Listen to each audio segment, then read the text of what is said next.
और अब इंडिया ने पॉलिटिकल हमारी जो diplomatic isolation, economic strangulation, space के अंदर आके जो आपकी उसको इंट्रूजन करने ये शुरू।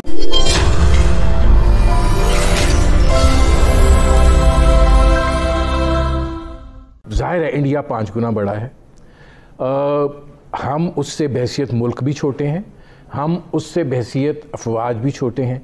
लेकिन मैं अगर आपसे ये पूछूं कि हमारे टेक्टिकल वर्टिकल्स क्या हैं इंडिया के मुकाबले में, तो आप क्या कहेंगे? मैं 71 वार का वार वेटरन हूँ और मैंने जंग का एक्सपीरियंस देखा हुआ है। अनफॉर्चुनेटली, जैसे मैंने शुरू में कहा कि इंडिया हमारे वजूद को तस्लीम नहीं करता, इंडिया कश्मीर को छोड़ने को तैयार नहीं है। और अब इंडिया ने जो इनडायरेक्ट नॉन काइनेटिक वार, हाइब्रिड वार और पॉलिटिकल हमारी जो diplomatic isolation, economic strangulation, space के अंदर आके जो आपकी उसको इंट्रूजन करने ये शुरू किए हुए, तो अभी इनडायरेक्ट वार के ऊपर आ रहे हैं जिसका हमने मुकाबला करना है। इरशाद साहब, ये फरमाइएगा कि सूरत हाल तो नहीं बदली, चाहे वो 6 सितंबर 1965 हो या 6 सितंबर 2020 हो, जो बोन ऑफ कंटेंशन है उसकी सूरत हाल तो मज़ीद डिटीरियोरेट हुई है, ख़राब हुई है। तो मामला तो वहीं पर है और यही बुनियादी वजह तनाज़ा भी है। रीम ये है कि बात कंटेंशन वाली नहीं, एक तो ये है कि हम अलामतों की पैदावार हैं, अलामतों के शदाई हैं। यानी देखा जाए तो आपने कहा 6 सितंबर और 7 सितंबर की याद ताज़ा करते हैं, तो याद तो तब ताज़ा करें कि हमने कोई चीज़ भुलाई हो। सच्ची बात तो ये है, मैं खास तौर पर मेरी जनरेशन उस वक्त अपनी आंखों से सब देख रही थी। 6 सितंबर का मुझे वो अच्छी तरह याद है, सुबह फजर की नमाज के वक्त हमें तोपों की गरज की आवाज़ आ रही थी जब इंडिया ने इधर लाहौर की तरफ हमला किया था। और उसके बाद फिर 6 सितंबर को जिस किस्म का हमारी तरफ से फिर डिफेंसिव ऑपरेशन किया गया। लेकिन सवाल ये पैदा होता है कि हमने ये भी कभी सोचा है कि हम ये जंगें क्यों लड़ी हमने, ये हम नहीं कभी सोचते। ये कहना बड़ा आसान है कि हमने दुश्मन को शिकस्त दे दी है। सवाल ये है कि हम ये जंगें लड़ते क्यों जा रहे हैं। इसकी बुनियादी वजह काश कौम को भी इदराक हो जाए, वो ये है कि हम पहले रोज से ही एक उस दुश्मन का सामना था हमें, जिसने हमारे वजूद को तस्लीम कभी नहीं किया। तो वो जो थ्रेट थी हमारी आज़ादी, आलमियत और सलामती की, ना वो एग्जैजरेटेड उस वक्त थी जब इंडिया ने हमारी मर्जी के खिलाफ, सारे कानूनों के खिलाफ कश्मीर, हैदराबाद, जूनागढ़ पर फौजी कब्जा किया, और ना वो आज एग्जैजरेटेड है जबकि वो हमारे इलाकों पर बैठा है। कश्मीर अभी तक उसकी पोजीशन में है, सियाचिन पे उसने पाकिस्तान बनने के बाद कब्जा कर लिया है। तो ये सब चीजें सोचने वाली हैं कि हमने अपने वजूद को बचाया तो है, लेकिन हम बतौर कौम के आज तक मुत्तहिद नहीं हो सके हैं।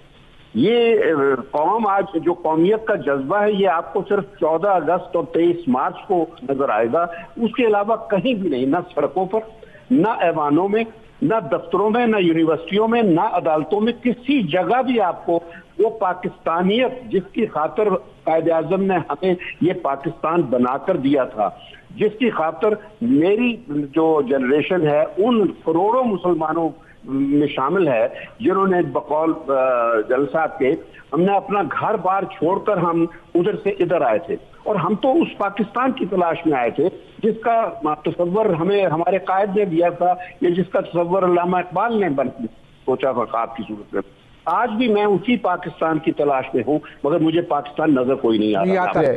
6 सितंबर अफवाज पाकिस्तान का दिन, 7 सितंबर पाकिस्तान की फ़िज़ाइया का दिन है। एक तो ये अल्लाह का करम है कि हम सुरखरू हुए उस वक़्त 1965 में, लेकिन इसकी बैकग्राउंड में जब हम जाते हैं ना, हमारी फ़ौज भी जो कॉन्टीजेंट था, एयरफोर्स का भी था, वो बड़ा एक मॉडेस्ट हमारे पास अरेंजमेंट था।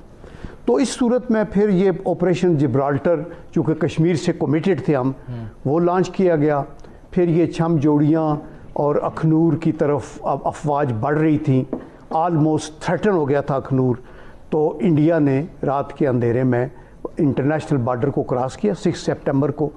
और ये हमारी असेसमेंट गलत थी कि वो क्रॉस नहीं करेंगे, लेकिन ये एक गारंटी इनको पता नहीं कैसे थी कि जी अगर जब हम ये कर रहे हैं और कश्मीर एक किस्म का बिल्कुल उसका कट जाए तो इंडिया कुछ नहीं करेगा इंटरनेशनल बॉर्डर पे। तो उन्होंने डबल पिंसर लगाई, जो कि सियालकोट से भी आगे आना और लाहौर से BRB को क्रॉस करके आना और जो GT रोड है इसको क्रॉस करना। ये हो अगर आप ये देखते हैं कि हमारे सामने एक 5 गुना बड़ा दुश्मन है और जाहिर है इतनी ही बड़ी उसकी एयरफोर्स है, वो आप उनका दफाई बजट भी बेतहाशा है, वो इंडक्शंस भी बहुत ज़्यादा इक्विपमेंट की कर रहे हैं, तो अगर आपसे मैं पूछूं कि पाकिस्तान एयरफोर्स का एतमाद जो है वो किन वर्टिकल्स की बुनियाद पे है, तो आप क्या कहेंगे? आपने 2 दफा बात की कि वर्टिकल्स क्या हैं। लेट मी नेम दोस वर्टिकल्स। मैं चीफ इंस्ट्रक्टर रहा हूं नेशनल डिफेंस कोर्स में, सो आई हैव टॉयड अराउंड। शमशाद साहब बिलखुसूस इन्होंने तो स्टेट क्राफ्ट को एक्सरसाइज किया है हमारे बिहाफ पे as a diplomat and then specially as a foreign secretary. Let me state those verticals जिसके बल बोते पे आप अपनी कौम को चला सकते हैं, दुश्मनों से निपट सकते हैं, मुल्क को तरक्की दे सकते हैं। नंबर 1, हमें एक पाकिस्तानी शनाख्त देनी होगी। आज आपके आईन में लिखा हुआ है, and correct me if I am wrong, I have 2 brilliant elders sitting with me. Nadeem साहब, यू आर द मॉडरेटर। ये मुल्क पाकिस्तानियों का नंबर 1 नहीं है, यह आईन में लिख दिया आपने। नंबर 2, हमारा कोई मुश्तरका मकसद that should tie us together is not there. Number 3, that directly concern Shamshad साहब। हमारे हर का ये क्यों किया? ये पाकिस्तान के कौमी मफाद में।